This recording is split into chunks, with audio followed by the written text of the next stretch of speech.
ওকে, good morning. দেখো আমাদের আজকের পাঠ হচ্ছে, এর আগের পেজে আমি দিয়েছি না, গদ্যাংশ থেকে আজকে আমরা সাহিত্যের রূপ ও রীতি এই প্রবন্ধটা নিয়ে আলোচনা করব। সাহিত্যের রূপ ও রীতি প্রবন্ধটা আলোচনা করার পর আমাদের শিখন ফলটা দেখো। সাহিত্যের রূপ ও রীতি সম্পর্কে বলতে পারবে, মানে সাহিত্য বিভিন্ন শাখাগুলো সম্পর্কে, বিভিন্ন শাখা যেমন কবিতা, নাটক, ছোট গল্প, প্রবন্ধ, উপন্যাস, মহাকাব্য, এগুলো কোনটা কি, কাকে বলে, কোনটার বৈশিষ্ট্য কি, এগুলো আমরা জানতে পারবো। কবিতার সংজ্ঞা বলতে পারবে, তারপর কবিতার বিভিন্ন প্রকারভেদ গুলো সম্পর্কে জানতে পারবে। এরপর সাহিত্যের শাখা প্রশাখা, আবার নাটক ও ছোট গল্পের সংজ্ঞা বলতে পারবে। ঠিক আছে, এই হচ্ছে তোমাদের শিখন ফল। এখন দেখো তোমরা বিভিন্ন সাহিত্যিকের ছবি দেখতে পাচ্ছ, চিনো ওনাদেরকে? দেখি নামগুলো বলতে পারো নাকি, বলতে পারবে কোনটা কার ছবি এখানে বলতে পারবে? কাজী নজরুল ইসলাম, হ্যাঁ, রবীন্দ্রনাথ ঠাকুর। রবীন্দ্রনাথ ঠাকুর, কাজী নজরুল ইসলাম, আর দুজনকে চিনতে পারছো না? এটা হচ্ছে শেক্সপিয়ার আর এটা হচ্ছে শরৎচন্দ্র চট্টোপাধ্যায়। এই সাহিত্যিকদের ছবি দেখতে পেলাম আমরা। এখন আমরা দেখছি কিছু সাহিত্য গ্রন্থ, ছবি প্রচ্ছদ দেখতে পেলাম, অর্থাৎ কিছু বইয়ের প্রচ্ছদ আমরা দেখতে পেলাম, কিছু বই দেখতে পেলাম। এগুলো হচ্ছে আমাদের সাহিত্যের বিভিন্ন শাখা। তাহলে তোমরা লেখো, আজকের তোমাদের পাঠটা লেখো, সাহিত্যের রূপ ও রীতি। শাখার আগে আমরা সাহিত্যের রূপ ও রীতি, হায়াত মাহমুদ। তোমাদের আজকের লেখকের নাম হচ্ছে হায়াত মাহমুদ।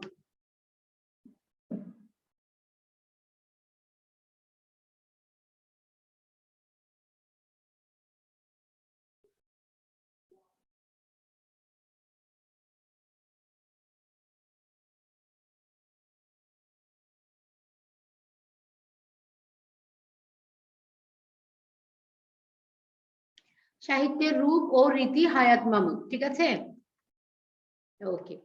এখন আমরা, এটা হচ্ছে সাহিত্যের বিভিন্ন শাখা। দেখো, কবিতা, নাটক, উপন্যাস, ছোট গল্প, প্রবন্ধ, এগুলো সাহিত্যের এক একটি শাখা।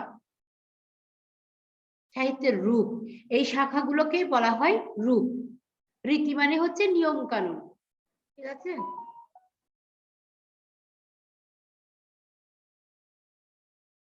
এখন আমরা একটা ছবি দেখতে পাচ্ছি, দেখে বুঝতে পারছি এটা সাহিত্যের কোন শাখার দৃশ্য।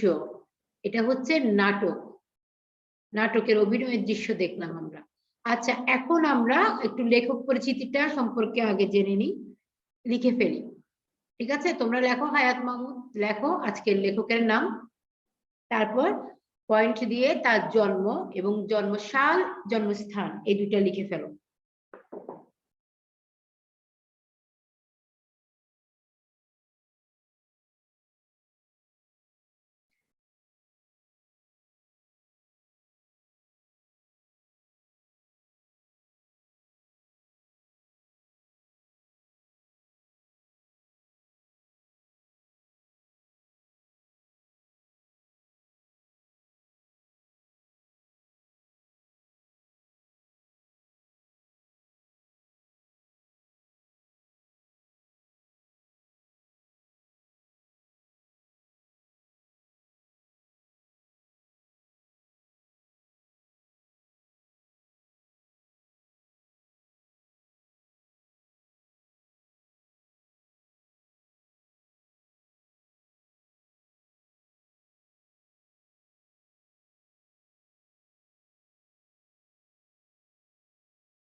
মিস লিখছি।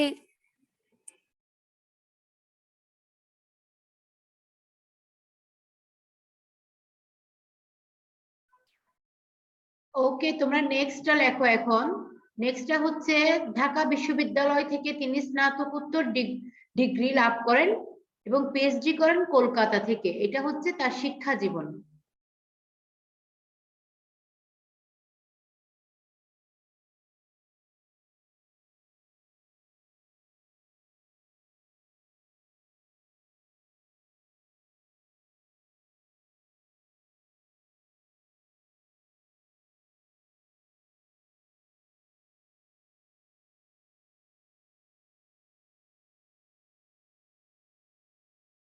আচ্ছা, তাহলে তার শিক্ষা জীবন আমরা কি দেখলাম? ঢাকা বিশ্ববিদ্যালয় থেকে তিনি বাংলায় স্নাতকোত্তর ডিগ্রি লাভ করেন এবং তিনি পিএইচডি করেন কলকাতা থেকে।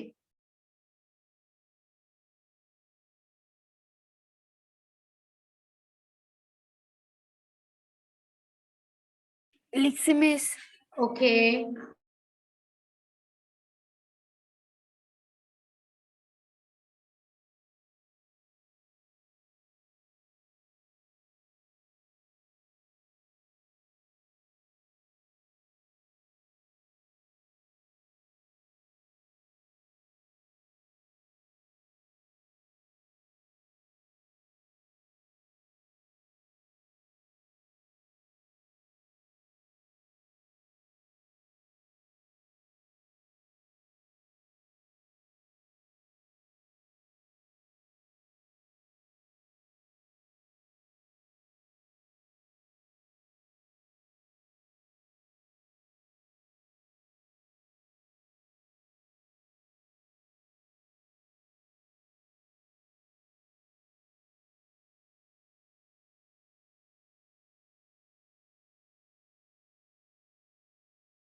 ও আচ্ছা, তোমরা কতটুকু লিখেছো? আমি তো মিউট করা ছিলাম। দেখো, এখন তোমরা কি কি দেখতে পেলে এখানে? তার পেশা পেশা কি ছিলেন তিনি? চট্টগ্রাম ও জাহাঙ্গীরনগর জাহাঙ্গীরনগর বিশ্ববিদ্যালয়ে অধ্যাপনা করেন। অধ্যাপনা করেন। আচ্ছা, এরপর হচ্ছে তার উল্লেখযোগ্য সাহিত্যকর্ম দেখো। তার কাব্যগ্রন্থ হচ্ছে স্বগত সংলাপ, তার জীবনী গ্রন্থ হচ্ছে রবীন্দ্রনাথের জীবনী, আর গবেষণা গ্রন্থের নাম হচ্ছে বাংলা লেখা। বাংলা লেখার নিয়ম। আর তার পুরস্কার হচ্ছে বাংলা একাডেমি পুরস্কারে তিনি ভূষিত হন। এতটুকু কি লেখা হয়ে গেছে? জি মিস। ওকে, এখন আমরা কিছু শব্দার্থ করব। শব্দার্থ বলতে এখানে এগুলো টিকা, এগুলো দরকারি, কারণ সাহিত্যের বিভিন্ন শাখা সম্পর্কে তোমাদেরকে জানতে হবে। শ্রব্য কাব্য, দেখো শ্রব্য কাব্য কি? আমরা কানে শুনছি, যে কাব্য পাঠ করার পর আমরা শুনি, যে কাব্য পড়া এবং শোনার জন্য রচিত হয় তাকে বলা হয় শ্রব্য কাব্য। এটা লেখো।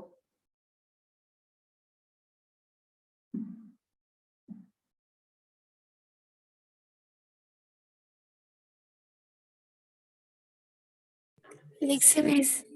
আচ্ছা, যে কাব্য পড়া ও শোনার জন্য রচিত হয় শ্রব্য কাব্য। তোমাদের ওই দিন অনেকে জয়েন করেছিল, ওই দিন কি হয়েছে? আজকে কোনো ক্লাস করছে?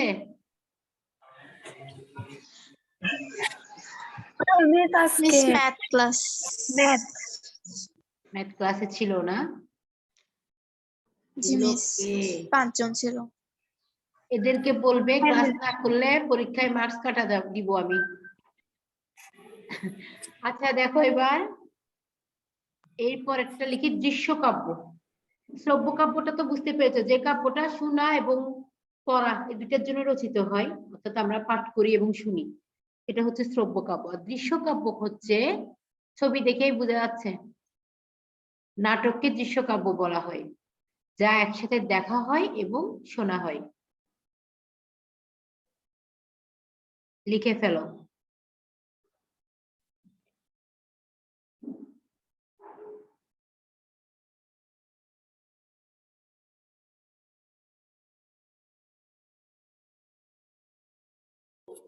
লিখছি মিস। ওকে, লিখেছো। নাটককে দৃশ্যকাব্য এবং শ্রব্যকাব্য বলা হয়, ঠিক আছে। আমরা এবার দেখি শেক্সপিয়রের ছবি দেখতে পাচ্ছি আমরা। তিনি ছিলেন ইংরেজ কবি ও নাট্যকার, ইংরেজ কবি এবং নাট্যকার।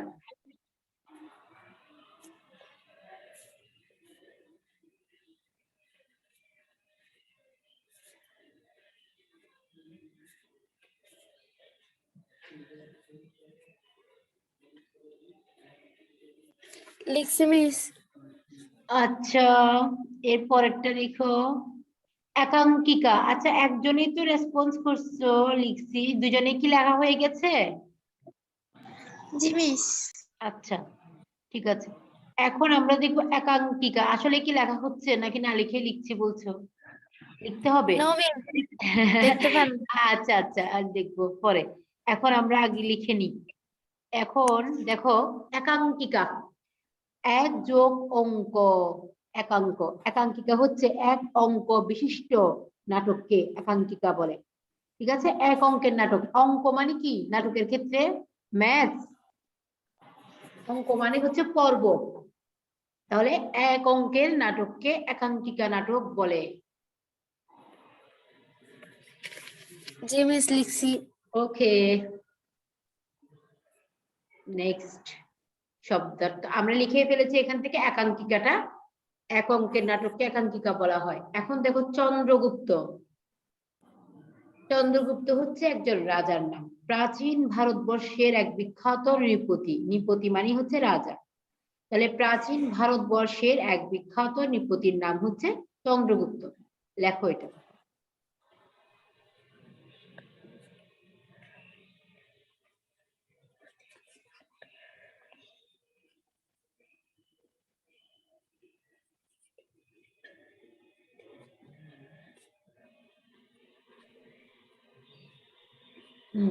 কালা পাহাড়। কালা পাহাড় হচ্ছে একটি, এটা কালা পাহাড়টা তোমরা নজরুলের একটা কবিতায় এই চরিত্রটা সম্পর্কে জেনেছিলে, একটি বিখ্যাত ঐতিহাসিক চরিত্র কালা পাহাড়। আর বিষবৃক্ষ হচ্ছে বঙ্কিমচন্দ্রের রচিত একটি উপন্যাসের নাম। লিখছি মিস। ওকে, দুজনেই লেখা হলে আমাকে বলো। মিস জি মিস, নিচেরটা দেখতেছি না। নিচেরটা শ্রব্য কাব্য, ওটা লাগবে না, ওটা লিখে ফেলেছো তোমরা। এখন বিষবৃক্ষটা লিখবে। বঙ্কিমচন্দ্রের রচিত একটি উপন্যাসের নাম হচ্ছে বিষবৃক্ষ। আর কালা লিখছি পাহাড়, মিস। কালা পাহাড় হচ্ছে একটি ঐতিহাসিক চরিত্র। আমরা কিছু নাটকের দৃশ্য দেখতে পাচ্ছিলাম, দেখো। বিশ্ব সাহিত্যে নাটক সর্বাপেক্ষা প্রাচীন, সবচেয়ে প্রাচীন হচ্ছে নাটক। এখন দেখো সেখানে পুস্তক আকারে পুস্তক আকারে পঠিত হতো না, মানে বইতে লেখা থাকতো আর পড়তো ওরকম না। নাটক ছিল যে শুধু অভিনয়ের মাধ্যমে দেখানো হতো মঞ্চে। তো নাটকের লক্ষ্য পাঠক নয়, মানে শুধু পাঠককে শোনানোটা উদ্দেশ্য নয়, নাটকের লক্ষ্যটা হচ্ছে দর্শক সমাজ, নাটককে দেখাতে হবে। হ্যাঁ, এই জন্য নাটককে সমাজের দর্পণ হিসেবেও চিহ্নিত করা হয়। এটার কারণ হচ্ছে সমাজের বাস্তব চিত্রটাই নাটকের মাধ্যমে ফুটিয়ে তোলা হতো। সমাজের অবস্থাটা নাটকের মধ্যেই আমরা দেখতে পেতাম বলে নাটককে সমাজের দর্পণ বা আয়না বলা হয়।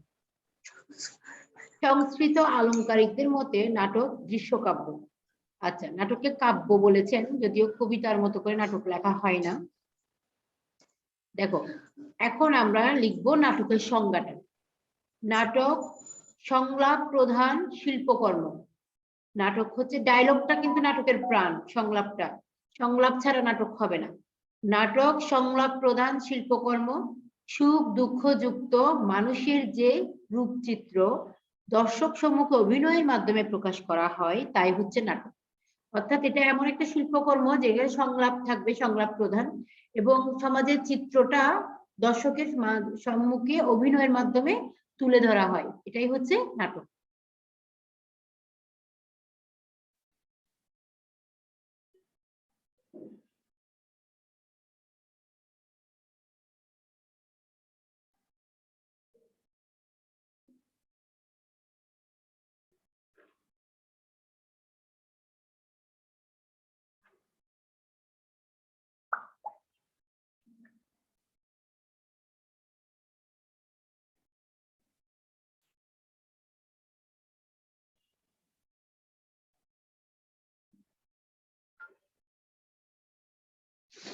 ওকে, লেখা হলেই বলো। লিখছি মিস। আচ্ছা, এখন বলতে পারবে নাটক কি? জি মিস। নাটক সংলাপ প্রধান শিল্পকর্ম, সুখ দুঃখ যুক্ত মানুষের যে রূপচিত্র দর্শক সম্মুখে অভিনয়ের সাহায্যে প্রকাশ করা হয় তাই নাটক। হ্যাঁ, এটা অভিনয়ের মাধ্যমে দর্শকের সামনে দেখানো হবে, দর্শকে না দেখলে এটা নাটক হবে না। এখন দেখো নাটকের গাঠনিক দিক সমূহ। নাটক সাধারণত 5 অঙ্কের হয়ে থাকে। ইম্পর্টেন্ট পয়েন্ট, এটা লিখতে হবে। নাটক সাধারণত 5 অঙ্কের হয়ে থাকে, এটা কোশ্চেন হয়। মিস নাটকের মধ্যে অঙ্ক? অঙ্ক মানে পার্ট, ঠিক আছে, পর্ব। পর্ব বলতে আসলে এখানে পর্ব না, নাটকের অংশ। কয়টা অংশ থাকে নাটকে, এটাই বুঝাতে চাচ্ছে। একটা নাটকের মধ্যে কি কি অংশ থাকে তা আমি 5টা। দেখাচ্ছি তোমাদের। 5টা অংশ কি কি দেখো।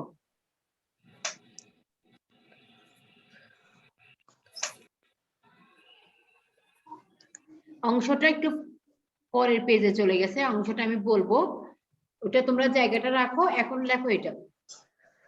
কাহিনীর বিষয় এবং পরিণতি, অর্থাৎ একটা নাটকের কাহিনীটা কিসের উপর এবং নাটকের পরিণতিটা কেমন হচ্ছে, এন্ডিংটা কেমন হচ্ছে, তার উপর ভিত্তি করে নাটককে শ্রেণীবিভাগ করা হয়েছে, 3 ভাগে ভাগ করা হয়েছে।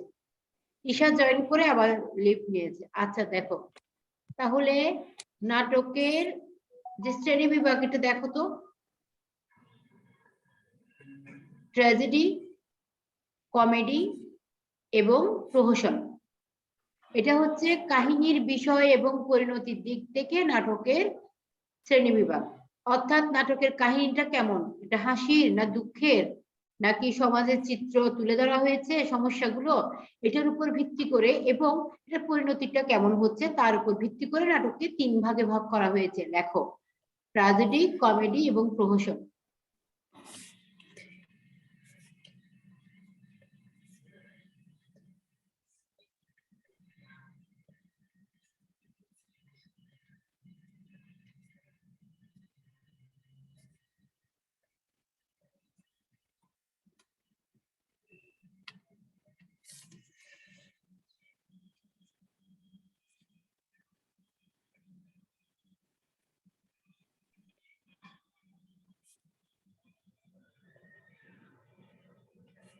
মিস লিখছি।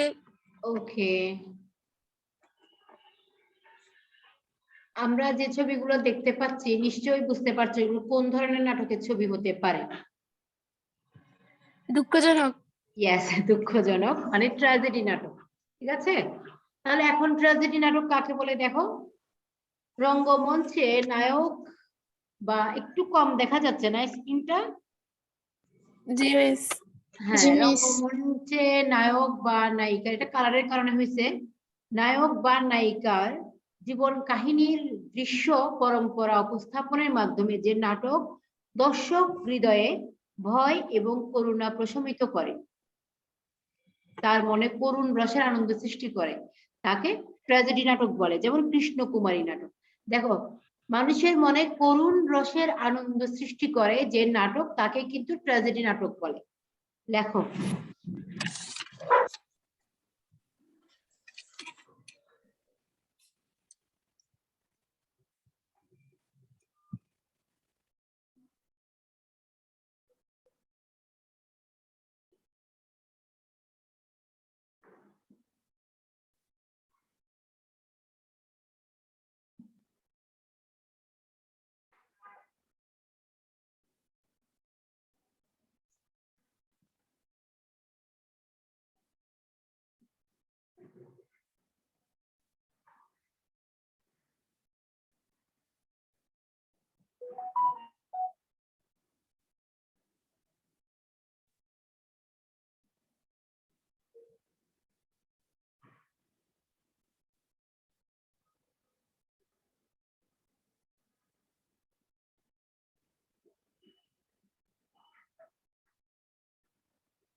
মানুষের মনে করুণ রসের সৃষ্টি করে, ঠিক আছে। রঙ্গমঞ্চে নায়ক বা নায়িকার জীবন কাহিনীর দৃশ্য পরম্পরা উপস্থাপনের মাধ্যমে, অর্থাৎ নায়ক নায়িকার জীবনের কাহিনী উপস্থাপনের মাধ্যমে যে নাটক দর্শকের হৃদয়ে কি করে, ভয়, করুণা ইত্যাদি প্রশমিত করে, মনে করুণ রসের আনন্দ সৃষ্টি করে, তাকে ট্র্যাজেডি নাটক বলে।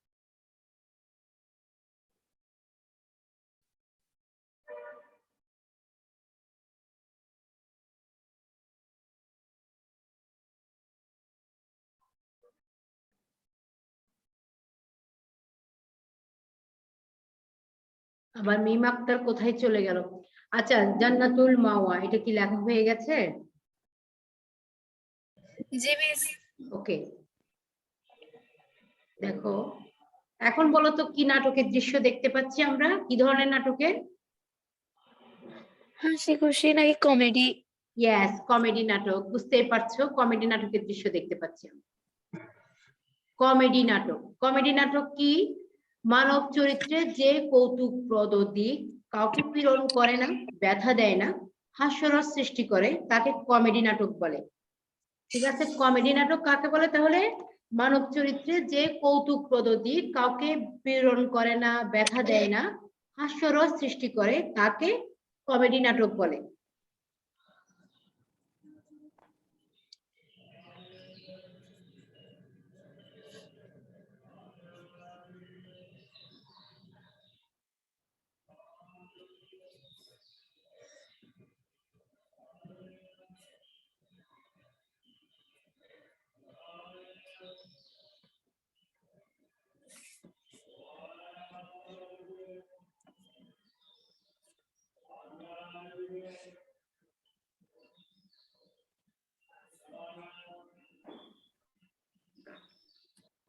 মানব চরিত্রের যেই দিক কাউকে পীড়ন করে না, ব্যথা দেয় না, হাস্যরস সৃষ্টি করে, তাকে কমেডি নাটক বলে।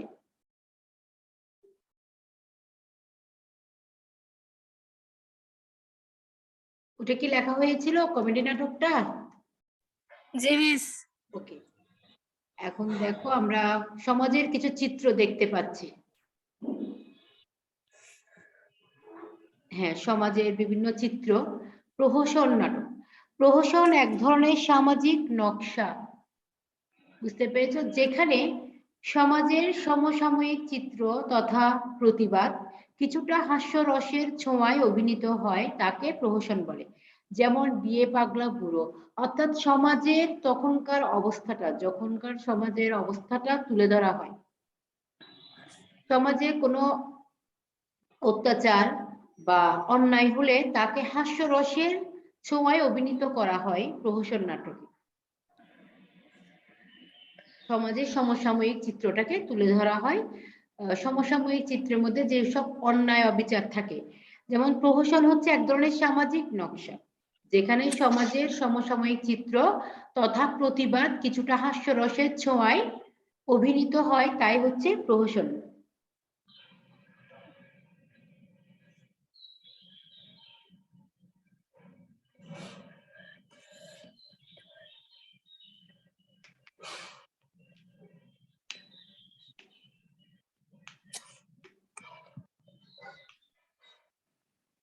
মিস শেষ। ওকে, দেখো, শ্রেণীবিন্যাসের বিবেচনায় নাটকের বিভক্তিকরণ। আমরা এতক্ষণ তো নাটকের পরিণতির উপর ভিত্তি করে এবং বিষয়ের উপর ভিত্তি করে নাটকের প্রকারভেদটা নিয়ে বলেছি। এখন দেখো শ্রেণীবিন্যাসের উপর নাটককে কয় ভাগে ভাগ করা হয়েছে। ঐতিহাসিক, সামাজিক, কাব্যধর্মী, রোমান্টিক, ডিটেকটিভ। আবার দেখো ঐতিহাসিক, সামাজিক, কাব্যধর্মী, রোমান্টিক এবং ডিটেকটিভ নাটক, এগুলো নাটকের বিভিন্ন শ্রেণীবিন্যাস।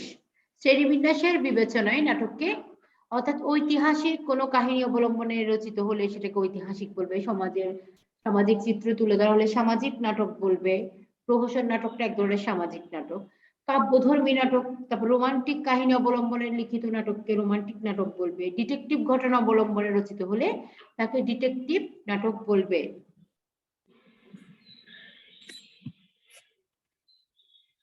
মিস ওইটা লিখি নাই। ও আচ্ছা আচ্ছা আচ্ছা, হ্যাঁ লিখে নাও।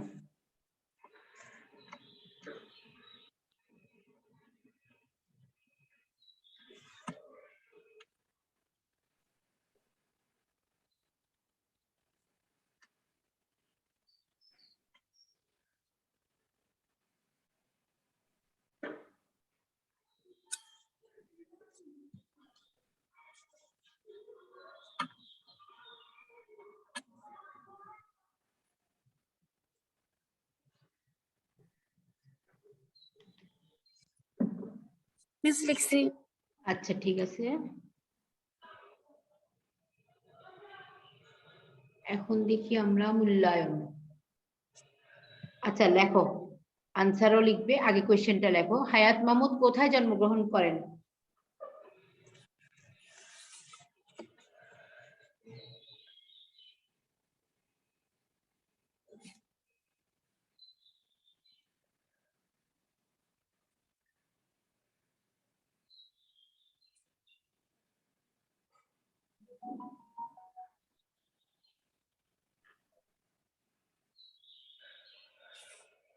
হায়াত মাহমুদ কোথায় জন্মগ্রহণ করেন, লিখেছো কি আনসারটা?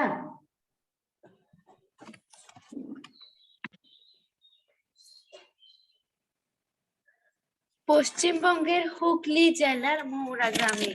হ্যাঁ গুড, পশ্চিমবঙ্গের হুগলি জেলার মৌরা গ্রামে তিনি জন্মগ্রহণ করেন। পশ্চিমবঙ্গের হুগলি জেলার মৌরা গ্রামে তিনি জন্মগ্রহণ করেন।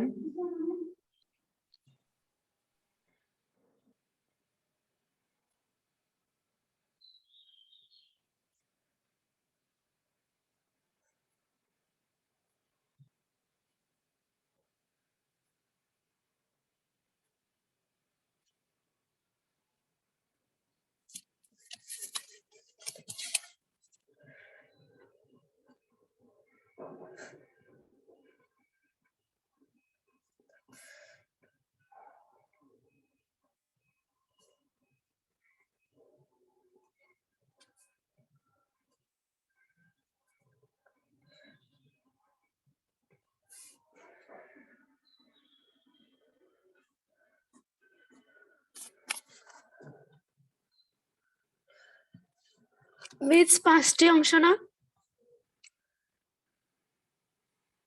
হ্যাঁ সাধারণত পাঁচটি অঙ্ক।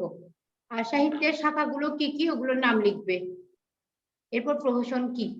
আচ্ছা বসো তুমি।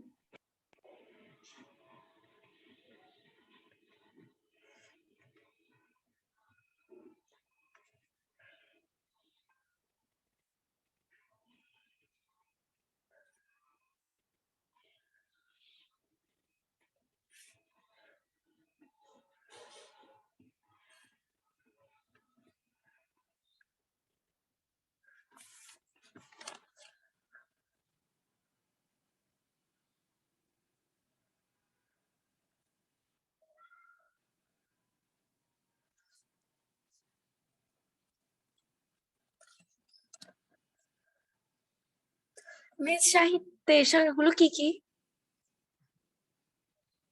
সাহিত্যের শাখাগুলো নাটক, উপন্যাস, আমি শুরুতে যেগুলো নাম বলেছিলাম ওইগুলো। আচ্ছা মিস।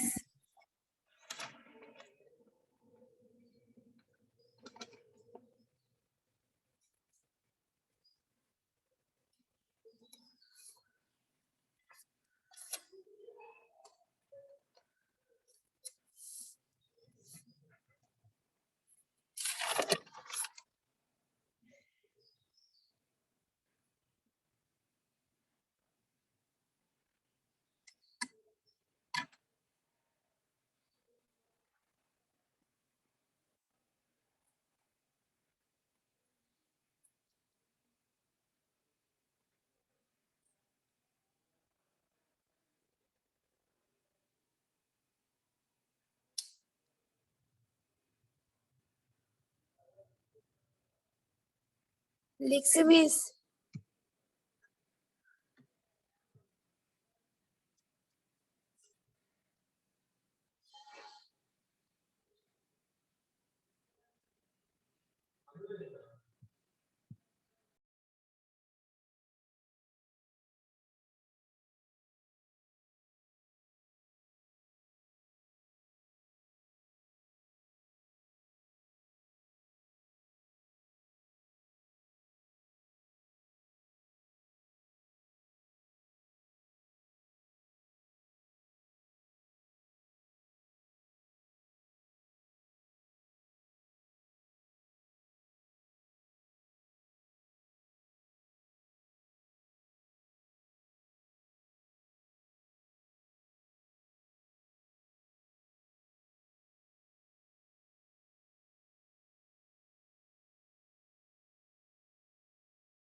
লিখছি মিস।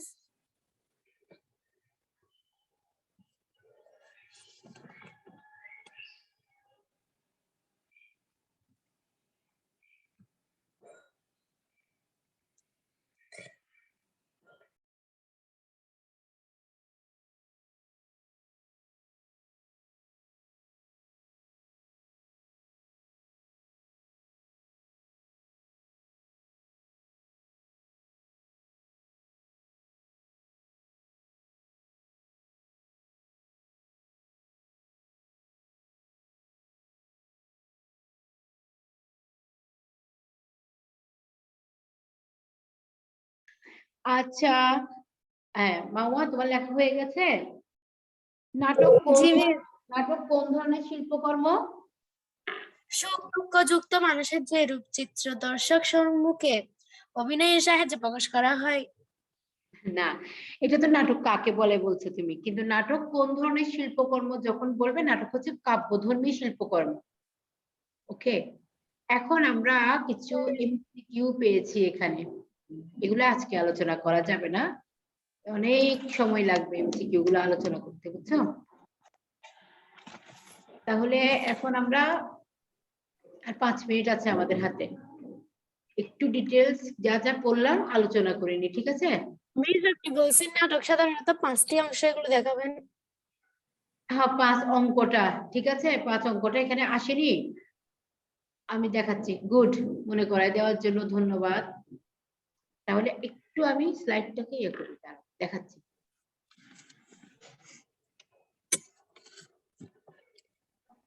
এই পেজটা আমাদের কিভাবে যেন বাদ করে গেছিল,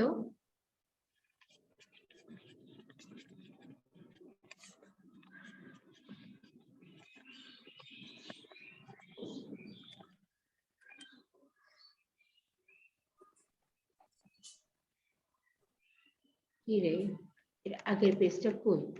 এখানে স্লাইড শো করলে এটা দেখা যায় না কেন? মিস তখন আসছিল। আচ্ছা, আমি এত দেখাচ্ছি, আসছে। আসছে না?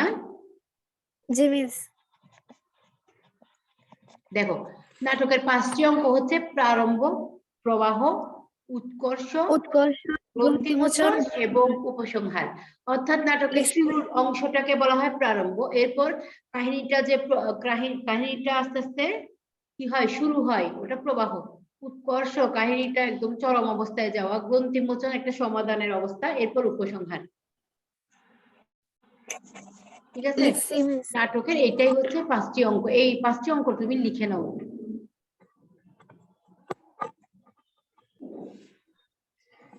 মিস লিখছি। আচ্ছা ঠিক আছে, আমরা একটু এখন যা পড়ে আসছি তা একটু আবার দেখি, কারণ আমাদের এখন নতুন কিছু শুরু করলে আমাদের কোয়েশ্চেন আনসার, এমসিকিউ এবং আমরা সিকিউ নিয়ে আলোচনা করব নেক্সট ক্লাসে, কালকে। এখন আমরা যদি ওটা ধরি শেষ হবে না। ওকে, তাহলে লেখক পরিচিতিটা আমরা আবার এক নজরে দেখে নিই। ঠিক আছে, এই নাটকের, এই যে নাটকের বিভিন্ন শাখা বলেছি, সাহিত্যের বিভিন্ন শাখা তুমি লিখেছো না? কবিতা, জি, মিস। নাটক, উপন্যাস, ছোট গল্প, প্রবন্ধ, এগুলোই হচ্ছে নাটকের বিভিন্ন শাখা। শাখা আবার রূপও আসতে পারে সাহিত্যের, সাহিত্যের, নাটকের না, সাহিত্যের বিভিন্ন রূপ বললে তুমি এগুলো নিয়ে লিখবে। শাখা বা রূপ একই কথা। তাহলে সাহিত্যের রূপ ও রীতি প্রবন্ধের লেখককে হায়াত মাহমুদ। হায়াত মাহমুদ। তিনি জন্মগ্রহণ করেন কত সালে? 1939 সালে। 1939 সালে। কোথায় জন্মগ্রহণ করেন?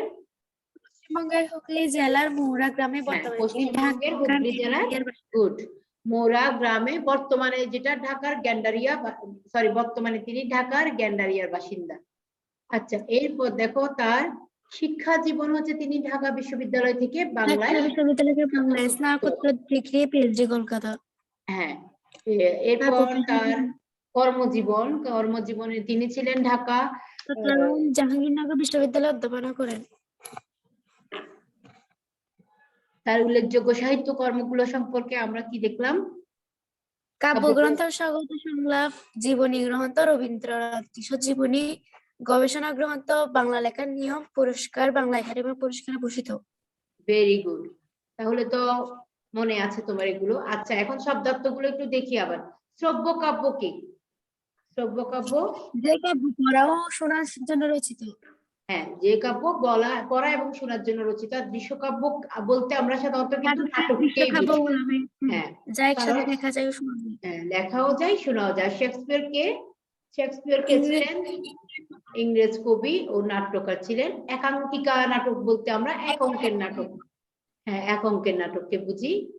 আর চন্দ্রগুপ্ত কে ছিলেন? চন্দ্রগুপ্ত একটা ঐতিহাসিক চরিত্র কিন্তু, হ্যাঁ, প্রাচীন ভারতবর্ষের এক বিখ্যাত নৃপতি। কালা পাহাড় একটি ঐতিহাসিক চিত্র, বৃক্ষ বঙ্কিমচন্দ্রের রচিত উপন্যাস। গুড। আচ্ছা, এরপর আমরা নাটকের বিভিন্ন অংশ জেনেছি, নাটক কাকে বলে এগুলো জেনেছি। তো এখন তোমার কাজ হচ্ছে এই প্রবন্ধটা ভালো করে পড়ে ফেলবে। প্রবন্ধটা পড়ার পর তুমি এখান থেকে 10টি জ্ঞানমূলক প্রশ্ন তৈরি করে দিবে। ঠিক আছে? ওকে মিস। ওকে, আল্লাহ হাফেজ, ভালো থেকো। আসসালামু আলাইকুম মিস। ওয়ালাইকুম আসসালাম।